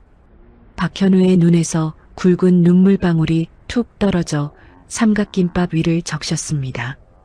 그는 차마 얼굴을 들지 못하고 안전모를 깊게 눌렀었습니다. 시어머니였던 조영자는 시장통 퀴퀴한 단칸방에서 비참한 하루하루를 보내고 있었습니다. 비단옷만 입던 그녀의 머리카락은 허옇게 새어버렸고 눈동자는 초점을 잃어 멍했습니다. 어느 날부터인가 조영자는 낡은 슬리퍼를 질질 끌며 시장 골목을 정처 없이 헤매기 시작했습니다. 상인들이 혀를 차며 수군거렸습니다. 아유, 저 할멈 또 나왔네. 곱게나 늙지. 조영자는 지나가는 상인의 팔을 덥석 잡으며 실성한 듯 말했습니다. 우리 며느리 지안이 봤어? 우리 지안이가 세상에서 제일 똑똑해. 우리 지안이가 최고라고. 상인이 조영자의 손을 차갑게 뿌리쳤습니다. 할머니, 그 귀한 며느리를 개처럼 내쫓을 때는 언제고 이제 와서 지안이 타령이에요? 정신 차려요. 조영자는 그 말이 무슨 뜻인지도 모르는지 그저 멍청하게 허허 웃으며 먼지 날리는 시장 골목으로 사라졌습니다. 지아는 조영자가 치매에 걸려 길거리를 헤맨다는 소식을 전해 들었습니다. 지아는 한참 동안 창밖을 보며 생각에 잠기다가 비서를 불렀습니다. 우리 병원 요양병동에 자리 하나 비워두세요. 누구를 모실까요, 회장님? 조영자 씨요. 비서가 토끼 눈이 되어 지안을 바라봤습니다. 지아는 무표정하게 덧붙였습니다. 대신 가장 저렴한 다인실로 넣으세요. 사람 대접은 받되 화려했던 시절은 꿈도 못 꾸게. 조영자는 결국 지안이 세운 병원의 좁디 좁은 다인실에 입원했습니다. 병실벽 텔레비전에선 매일같이 며느리 지안의 성공 뉴스가 나왔습니다. 조영자는 넋이 나간 얼굴로 화면을 보며 중얼거렸습니다. 지안아, 우리 며느리, 지안아. 옆 침대 환자가 그 꼴을 보며 쯧쯧 있을 때 잘하지 하고 혀를 찼습니다. 그 사이 지안 베이비는 프랑스 파리와 영국 런던까지 뻗어나갔습니다. 세계적인 백화점에 지안의 매장이 당당히 들어선 것입니다. 지안은 올해의 여성 경제인 대상을 받으며 시상대에 올랐습니다. 이 상은 제가 시장 바닥에서 쓰러졌을 때 저를 일으켜 세워준 우리 시장 식구들의 것입니다. 객석 맨 앞줄에 앉아있던 말순 할머니가 코를 훌쩍이며 손수건으로 눈물을 닦았습니다. 아들도 지안의 곁에서 기적처럼 변해갔습니다. 처음엔 구석에 숨어 손가락만 빨던 아이가 이제는 식탁에 앉아 엄마 얼굴을 빤히 보며 밥을 먹었습니다. 2달이 지나자 지안이 부르면 네 하고 대답을 했고 석 달이 되던 날엔 지안의 손을 먼저 덥석 잡았습니다. 아이가 초등학교에 입학했습니다. 처음엔 친구 사귀는 걸 무서워했지만 지안이 매일 아침 정성껏 도시락을 싸주고 밤마다 머리맡에서 옛날 이야기를 해주자 아이의 마음이 활짝 열렸습니다. 2년이 흐른 뒤 아이는 학교에서 전교회장 선거에 나가겠다고 당당히 말했습니다. 그리고 당선되었습니다. 지아는 너무 기쁜 나머지 한도준에게 전화를 걸었습니다. 도준 씨, 우리 태양이가 전교회장이 됐대요. 세상에 이런 일이. 한도준이 허허 웃으며 대답했습니다. 역시 그 엄마의 그 아들이네요. 지안 씨 닮아서 야무진가 봅니다. 지안은 전화를 끊고 아들과 함께 말순 할머니의 국밥집으로 달려갔습니다. 할머니는 뚝배기가 넘치도록 고기를 듬뿍 담아내왔습니다. 우리 손주 정교 회장님 오셨네. 자, 할머니가 주는 특별 선물이니까 많이 먹어라. 아이가 환하게 웃으며 국밥을 받아들었습니다. 지아는 아들 옆에 앉아 국밥 한 숟가락을 떴습니다. 4년 전 피눈물을 흘리며 목숨줄처럼 삼켰던 그 국밥이었습니다. 지아는 아들의 머리를 쓰다듬으며 물었습니다. 태양아, 할머니 국밥이 세상에서 제일 맛있지? 응, 엄마 진짜 맛있어. 아이가 국밥을 후후 불어 맛있게 먹는 모습만 봐도 지아는 배가 불렀습니다.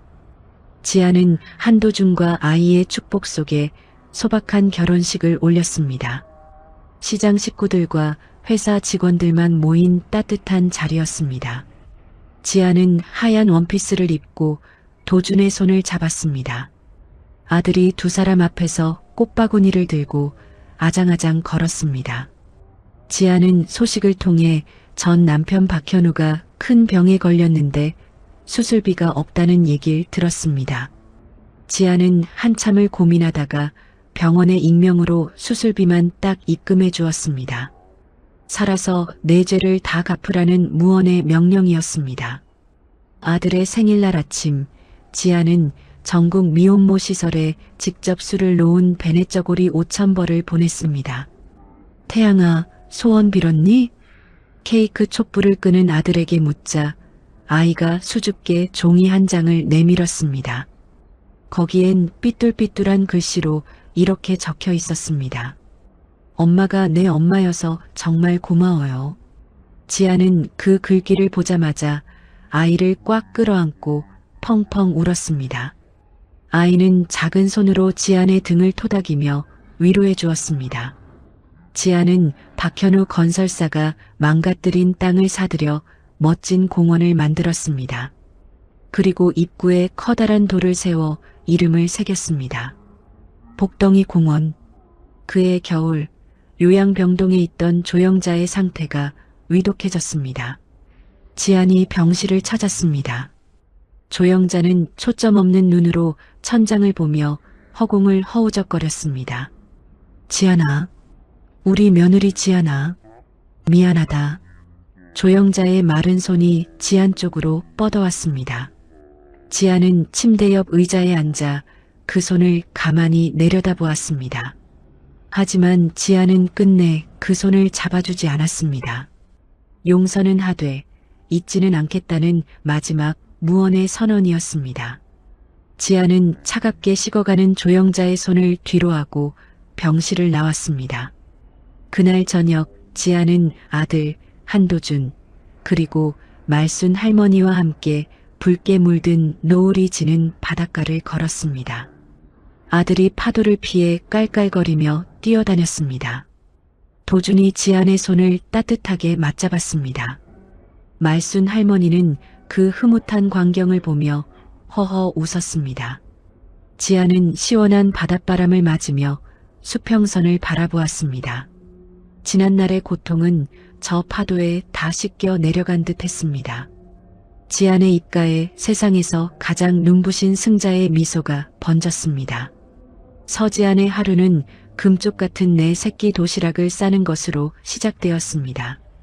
노란 계란말이를 정성껏 굴리고 고소한 주먹밥을 주며 지안은 저도 모르게 콧노래를 흥얼거렸습니다. 식탁에 앉아 우유를 마시던 태양이가 눈을 동그랗게 뜨고 엄마를 올려다보았습니다. 엄마, 오늘 기분 좋아? 노래까지 부르고? 응, 우리 태양이 얼굴만 보면 엄마는 자다가도 웃음이 나지. 아이가 배시시 웃으며 우유잔을 내려놓자 지안은 아이의 이마에 쪽 소리나게 입을 맞추고 현관까지 배웅했습니다. 하지만 행복한 아침은 거기까지였습니다. 사무실 문을 열자마자 달려온 비서의 얼굴이 하얗게 질려 있었습니다. 대표님, 큰일 났습니다. 이것 좀 보세요. 비서가 내민 화면에는 해외 브랜드의 신제품 광고가 떠 있었습니다. 지안은 그 원단의 색감을 보는 순간 심장이 얼음장처럼 차갑게 식었습니다. 그것은 지안 베이비의 목숨줄과 같은 천연 약초 염색 배합표로 만든 제품이 분명했습니다. 이럴 수가. 이건 내 배합표야. 내 손때가 묻은 내 배합표라고. 지안의 목소리가 바르르 떨렸습니다. 곧장 시작된 보안팀의 조사 결과는 지안의 가슴에 날카로운 대못을 박았습니다. 유출자로 지목된 사람은 다름 아닌 비서 윤정이었습니다. 시장 바닥 좌판 시절부터 곁에서 원단을 접어주고 공방을 차릴 때 새벽까지 같이 밤을 지새우며 재봉틀을 돌리던 동생 같은 사람이었습니다. 지안은 보고서를 책상에 내려놓고 한참을 멍하니 앉아 있었습니다. 윤정아, 내가 어떻게, 우리가 어떻게 여기까지 왔는데. 백화점 입점 날 서로 손을 맞잡고 펑펑 울던 윤정의 얼굴이 떠올라 지안은 눈을 질끈 감았습니다. 하지만 슬퍼할 겨를도 없었습니다. 기술을 가로챈 놈들이 똑같은 제품을 반값에 전 세계에 뿌리기 시작한 것입니다. 유럽 매장에선 반품이 쏟아졌고 주가는 하루 만에 곤두박질 쳤습니다. 지안은 결국 충격에 쓰러졌습니다. 지안 씨, 정신 차려요. 달려온 한도준이 지안을 소파에 눕혔지만 지안은 그의 팔을 뿌리치고 억지로 몸을 일으켰습니다. 괜찮아요. 누워있을 시간 없어요. 내가 만든 내 자식 같은 회사, 이렇게 무너지게 안 둬요. 창백한 얼굴로 다시 책상 앞에 앉은 지안의 손은 이미 복수를 위해 바쁘게 움직이고 있었습니다. 그런데 설상가상으로 학교에서 청천벽력 같은 전화가 걸려왔습니다. 태양이 어머니, 오늘 학교 앞에 어떤 남자가 나타나서 태양이한테 자기가 친아빠라고 하며 아이를 데려가려 했습니다. 지안의 손에서 수화기가 떨어질 뻔했습니다. 미친 듯이 차를 몰아 학교 보건실로 달려가자 태양이가 이불을 머리 끝까지 뒤집어 쓰고 덜덜 떨고 있었습니다. 태양아, 엄마야, 엄마 왔어. 지안이 이불을 걷어내자 아이가 새빨갛게 부은 눈으로 지안을 보며 물었습니다. 엄마, 그 아저씨가 진짜 내 아빠야? 나한테 그런 무서운 아빠가 있었던 거야? 지안은 가슴이 찢어지는 것 같았지만 아이를 꽉 끌어안으며 단호하게 말했습니다. 아니야, 태양아. 내 아빠는 도준이 아빠뿐이야. 그 아저씨는 나쁜 사람이야. 엄마가 목숨 걸고 지켜줄 테니까 절대 걱정하지 마. 아이는 지안의 품에 얼굴을 묻고 꺽꺽 울음을 삼켰습니다. 지안은 아이를 달래며 이를 꽉 깨물었습니다. 박현우, 감히 내 아들 앞에 나타나? 지안의 눈에서 서슬 퍼런 불꽃이 튀었습니다. 그날 밤 산업 스파이 조직에서 협박 편지까지 날아왔습니다. 공장에 독극물을 풀겠다.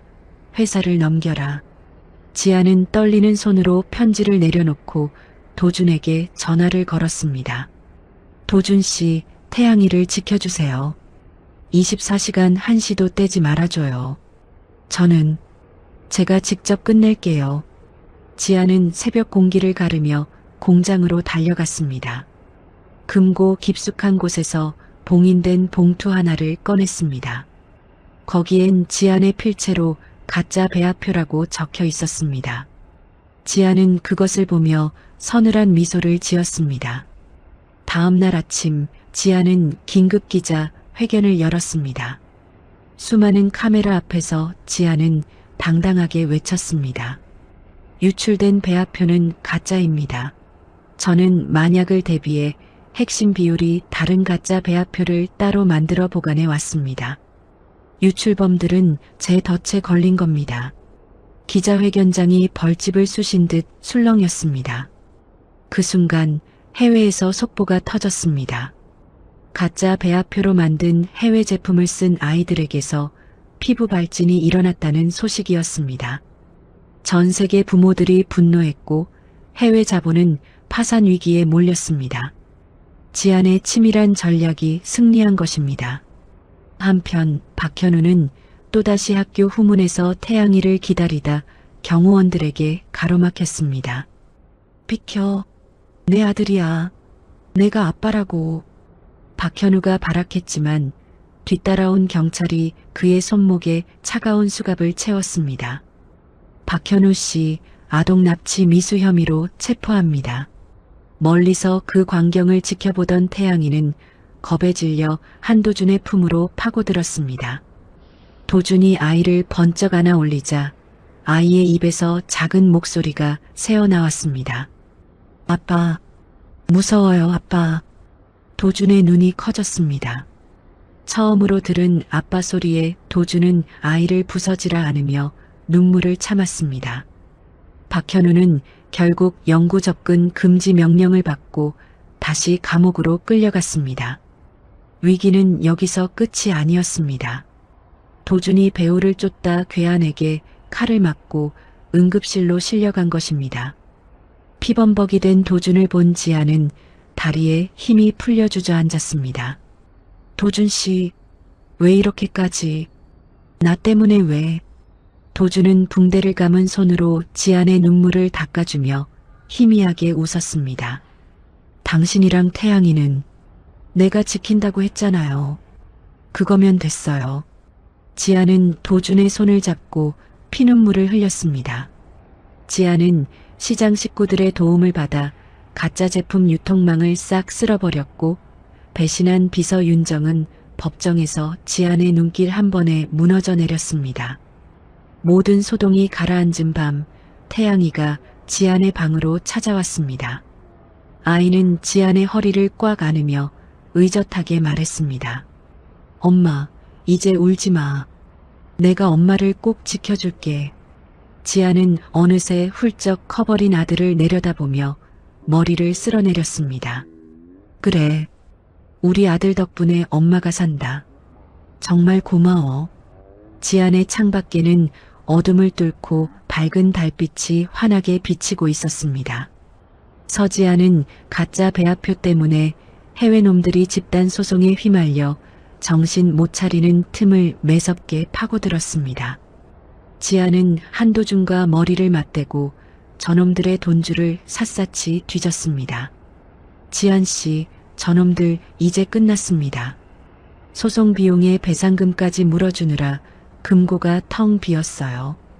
지금 우리가 헐값에 인수하겠다고 던지면 꼼짝없이 도장 찍어야 할 겁니다. 한도준이 서류를 탁 넘기며 확신에 찬 목소리로 말했습니다. 지아는 서류를 훑어보며 서늘하게 고개를 끄덕였습니다. 당장 제안서 보내세요. 눈 하나 깜짝 말고 몰아붙여요. 드디어 지아는 해외 자본을 통째로 집어삼키는 계약서에 사인을 했습니다. 엊그제까지 지안을 괴롭히던 해외 공장과 유통망이 하루아침에 지안의 소나기로 들어왔습니다. 이름도 없던 지안 베이비가 명실상부한 세계 최대의 유아용품 그룹이 된 것입니다. 지안은 승전고를 울리며 돌아와 임원들을 불러 모았습니다. 이번에 뼈저리게 느꼈죠? 사람은 흔들려도 회사는 안 흔들리게 시스템을 바닥부터 다시 짭니다. 지아는 모든 제품에 제조 이력을 한눈에 볼 수 있는 시스템을 도입했습니다. 이제 소비자가 휴대폰만 갖다 대면 이 천이 어디서 왔는지, 누가 만들었는지 낱낱이 공개되었습니다. 엄마들이 믿고 쓰는 지안 베이비라는 이름값이 천정부지로 치솟았습니다. 그 무렵 감옥에 갇힌 박현우는 몹쓸 병에 걸려 골골대고 있었습니다. 그는 염치없게도 지안에게 면회를 신청했지만 지안은 단칼에 거절했습니다. 더 이상 그 사람한테 줄 눈길도 보낼 마음도 없어요. 내 인생에서 그 이름은 지운 지 오래입니다. 지안은 창밖을 보며 차갑게 식은 커피를 마셨습니다. 지안의 얼굴에는 이제 미움도 화도 남아있지 않았습니다. 그저 먼지 낀 옛날 이야기를 회상하는 남의 일처럼 무심할 뿐이었습니다. 지안은 집으로 돌아와 아들의 손을 꼭 잡았습니다. 태양아, 엄마랑 여행 갈까? 학교는 잠시 쉬고 우리 둘이서만. 아이가 눈을 동그랗게 뜨고 물었습니다. 엄마, 회사 안 가? 나랑 계속 같이 있는 거야? 그럼 1년 동안 엄마는 오로지 우리 태양이 엄마로만 살 거야. 비행기 타고 세상 구경 실컷 하러 가자. 아이가 좋아서 펄쩍펄쩍 뛰며 지안의 품으로 날아와 안겼습니다. 지안은 한도준에게 회사를 맡기며 1년의 휴가를 떠났습니다. 비행기 창가에 앉은 아이는 구름 위 바다를 보며 입을 다물지 못했습니다. 엄마, 세상이 진짜 넓다. 지안은 아이의 머리를 쓰다듬으며 일본의 작은 시골 마을부터 몽골의 끝없는 초원까지 아이의 손을 잡고 누볐습니다.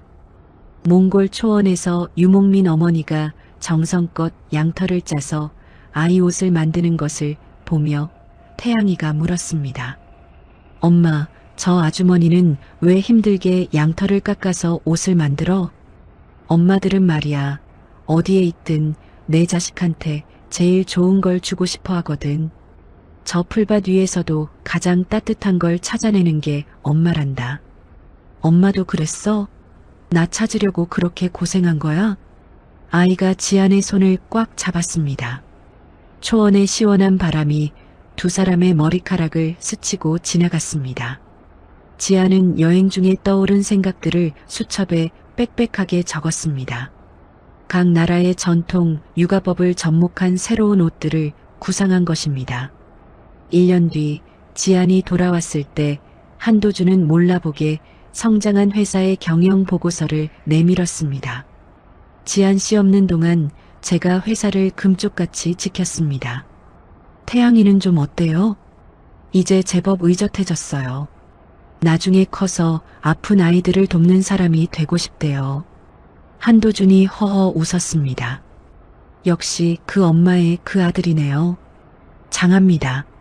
지아는 여행에서 얻은 지혜로 글로벌 마더스 라인을 출시했고 전 세계 엄마들의 폭발적인 지지를 받으며 한 달 만에 완판 신화를 썼습니다.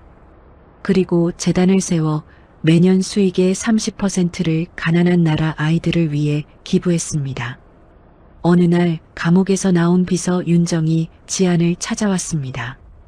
윤정은 지안 앞에서 고개를 들지 못하고 굵은 눈물을 뚝뚝 흘렸습니다. 대표님, 죽을 죄를 지었습니다. 제가 돈에 눈이 멀어 미쳤었습니다. 지아는 윤정을 원망 섞인 눈초리로 보는 대신 담담하게 말했습니다. 윤정 씨, 나는 당신을 용서하지 않을 거예요. 대신 기회를 줄게. 나처럼 시장 바닥 맨바닥에서 다시 시작해봐요. 스스로 땀 흘려 일어서는 게 당신이 지은 죄를 씻는 유일한 길이야. 윤정은 목 놓아 울며 절을 하고 떠나갔습니다. 지아는 또한 고생한 시장 식구들을 위해 상인 복지 마을을 지었습니다. 그곳 공동식당에서 말순 할머니가 끓여낸 첫 국밥 한 그릇을 받아든 지아는 눈시울이 붉어졌습니다. 할머니 국밥 냄새는 예나 지금이나 똑같네요. 이 국밥이 저를 살렸어요. 말순 할머니는 지안의 거친 손을 맞잡으며 말했습니다. 지안아, 장하다. 내가 이 많은 사람을 살리는구나. 아들은 드디어 친권 회복과 계명을 통해 서태양이라는 이름을 갖게 되었습니다. 엄마, 이제 나는 진짜 엄마 아들이지? 그럼 너는 처음부터 엄마 심장이었어. 얼마 후 박현우가 감옥에서 죽었다는 소식이 들렸지만 지아는 눈 하나 깜짝하지 않았습니다. 장례에도 일절 관여하지 말라며 차갑게 선을 그었습니다. 대신 지아는 자신의 파란만장한 삶을 담은 엄마의 지혜라는 책을 펴냈고 그 인쇄 전액을 아동병원에 기부했습니다. 지안과 한도준은 아이의 응원을 받으며 시장 식구들 앞에서 소박하게 두 번째 결혼 서약을 했습니다.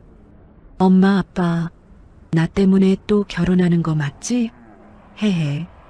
아이가 두 사람의 손을 잡고 폴짝폴짝 뛰었습니다. 지아는 시장 아이들을 위한 말순 장학금까지 만들어 은혜를 갚았습니다. 세월이 흘러 아이는 명문대 아동학과에 당당히 합격했습니다. 합격 통지서를 들고 달려온 아들을 껴안고 지아는 펑펑 울었습니다. 태양아, 고맙다. 이렇게 잘 자라줘서 정말 고마워. 지안 베이비는 이제 인공지능 기술까지 더해진 세계 최고의 기업이 되었습니다. 어느 저녁 지아는 아들의 손을 잡고 노을이 지는 언덕에 올랐습니다. 엄마, 이제는 정말 행복해? 아이가 묻자 지아는 붉게 타오르는 노을을 보며 환하게 웃었습니다. 응, 태양아. 이제는 정말 행복하다. 바람이 두 사람을 감싸고 돌았습니다. 지아는 아들의 손을 꼭 쥔 채 세상에서 가장 아름다운 저녁 하늘을 향해 당당하게 고개를 들었습니다. 강산이 두 번이나 변하는 20년의 세월이 흘렀습니다. 서지안의 칠흑 같던 머리카락에는 어느새 은빛 서리가 내려앉았고 고생하며 웃고 울던 눈가에는 잔주름이 훈장처럼 깊게 패였습니다. 서지안은 화려한 지안 베이비 본사 회장실에서 마지막 결제 서류에 힘주어 서명을 마쳤습니다. 펜을 내려놓은 지안은 창밖을 한참이나 내려다보았습니다. 빌딩 숲 아래로 자신이 처음 피눈물을 삼키며 좌판을 깔았던 그 좁은 시장 골목이 아스라이 보였습니다. 서지아는 수많은 기자가 몰려든 은퇴기자 회견장에 당당히 섰습니다. 저는 오늘부로 모든 경영에서 손을 뗍니다. 이제 우리 회사는 전문 경영인들과 제 아들 서태양 대표가 이끌어갈 것입니다. 한 기자가 손을 번쩍 들고 물었습니다. 회장님, 은퇴하신 뒤에는 이제 무슨 낙으로 사시겠습니까? 지아는 잠시 생각에 잠기더니 소탈하게 웃어 보였습니다. 허허, 그저 남편이랑 시골 가서 텃밭이나 일구고 흙이나 만지며 살려고요. 기자들의 웃음소리와 박수소리가 회견장을 가득 채웠습니다. 지아는 마이크를 내려놓고 홀가분하게 회견장을 나왔습니다. 복도 끝에서 머리가 반백이 된 한도준이 변함없는 미소로 지안을 기다리고 있었습니다. 임자, 정말 수고 많았소. 도준이 지안에게 따뜻한 손을 내밀었습니다. 지안은 그 손을 꽉 맞잡으며 대답했습니다. 도준 씨, 이제 우리 진짜 좀 쉽시다. 원 없이 쉬어봐요. 두 사람은 화려한 서울 생활을 뒤로하고 한적한 시골 마을로 내려갔습니다. 나지막한 돌담이 둘러진 정겨운 집이었습니다. 마당에는 해마다 발갛게 익어갈 감나무 한 그루가 서 있었고 뒤쪽으로는 부지런히 가꿀 작은 텃밭이 있었습니다. 지아는 마당 한쪽 작은 창고를 개조해 아담한 공방을 차렸습니다. 낡은 재봉틀 하나, 손때 묻은 천 조각, 실패 바구니가 놓인 소박한 공간이었습니다. 서지아는 아침이면 텃밭에서 싱싱한 상추를 뜯고 오후에는 공방에 앉아 조용히 바느질을 했습니다. 한도준은 마당 평상에 앉아 허허 웃으며 책을 읽거나 서툰 솜씨로 나무를 깎아 지안에게 필요한 살림도구를 만들어 주었습니다. 아들 서태양은 어머니의 고귀한 뜻을 이어받아 전 세계를 누볐습니다. 그는 국제기구의 아동 특별사절이 되어 굶주리고 아픈 아이들을 찾아가 희망을 전했습니다. 태양은 수만 명의 청중앞 연단에 설 때마다 힘주어 말했습니다. 저는 제 어머니의 지독한 사랑 덕분에 다시 태어난 사람입니다. 세상 모든 아이에게는 그런 사랑을 받을 권리가 있습니다. 서지안의 인생 역정은 초등학교 교과서에도 실렸습니다. 시장 바닥에서 세계를 제패한 불굴의 여인이라는 제목 아래 환하게 웃는 지안의 사진이 들어갔습니다. 지안은 그 소식을 듣고 쑥스러운 듯 도준에게 말했습니다. 아이고, 늙은이 얼굴이 교과서에 나오다니. 애들 공부 방해나 안 될지 몰라요. 도준이 안경을 고쳤으며 껄껄 웃었습니다. 당신은 우리나라 모든 아이의 어머니니까 당연한 일이지요.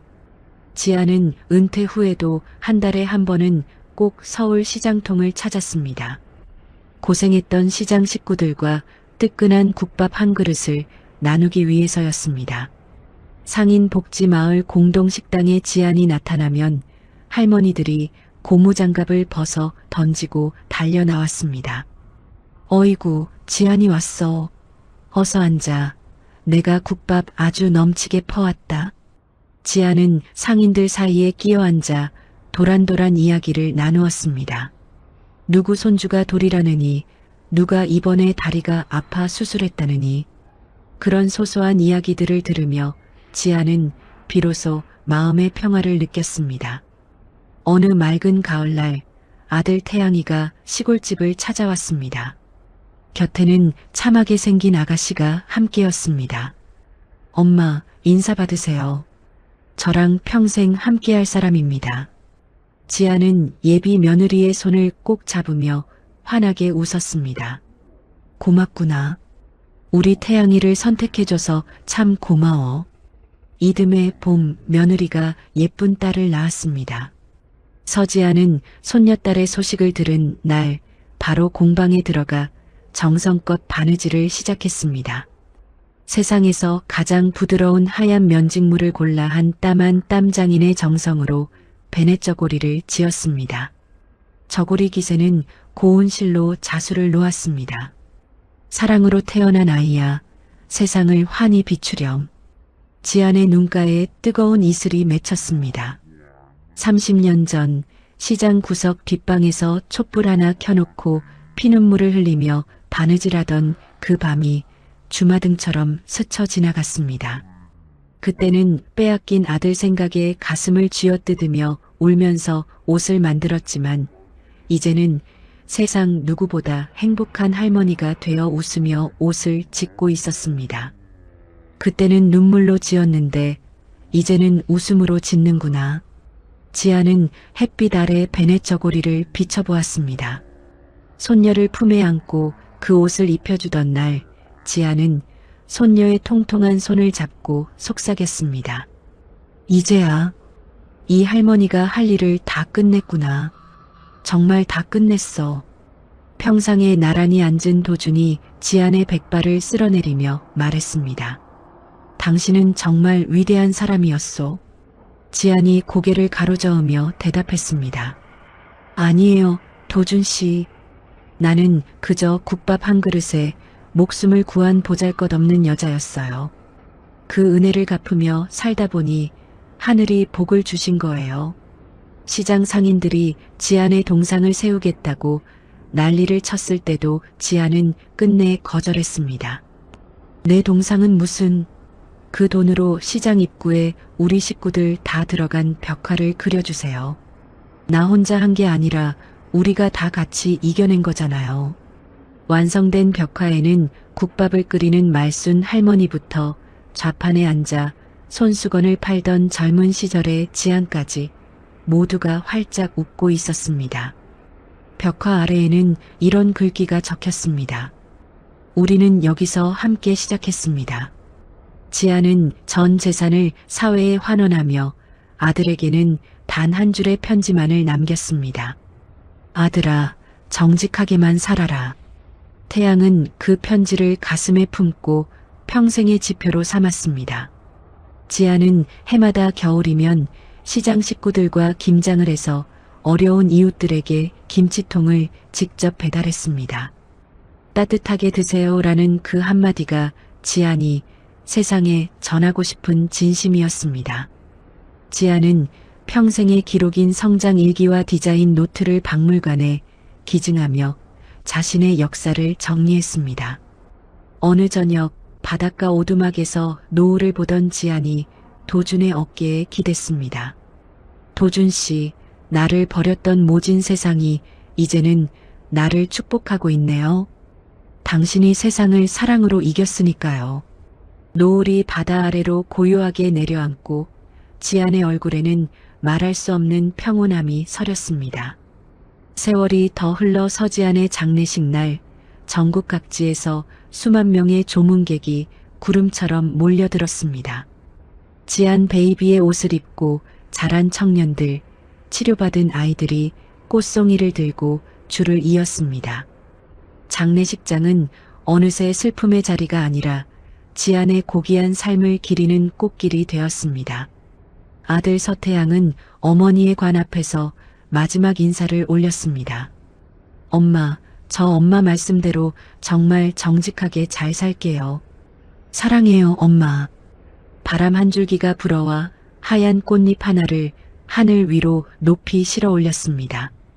마치 평생을 불꽃처럼 살다 간 서지안의 영혼이 이제는 저 높은 곳에서 환하게 웃으며 세상을 내려다보는 듯 했습니다.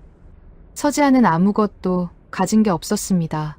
병원 복도에서 맨발로 끌려 나온 날, 서지안의 손에는 빗물에 젖은 수표 몇 장뿐이었습니다.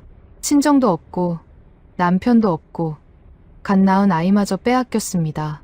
하지만 서지안에게는 하나가 남아 있었습니다. 아이를 향한 마음이었습니다. 그 마음 하나로 시장 바닥에서 일어섰고 손이 갈라지도록 천을 물들였고 밤마다 재봉틀을 돌렸습니다. 국밥 한 그릇의 은혜를 잊지 않았고 자신을 도와준 사람들에게 끝까지 보답했습니다. 세상이 서지안을 버렸을 때 서지안은 세상을 원망하는 대신 두 손으로 다시 일어섰습니다. 복수조차도 누군가를 짓밟기 위해서가 아니라 아이를 되찾기 위한 어머니의 싸움이었습니다. 우리 주변에도 서지안처럼 이를 악물고 버티는 분들이 계실 겁니다. 아무도 알아주지 않는 자리에서 묵묵히 하루를 견디는 분들이 계실 겁니다. 그분들께 이 이야기가 작은 위로가 되었으면 좋겠습니다. 포기하지 않으면 반드시 길은 열립니다. 이야기를 끝까지 들어주신 분이 계시다면 잘 들었다고 댓글 하나만 남겨주세요. 감사합니다.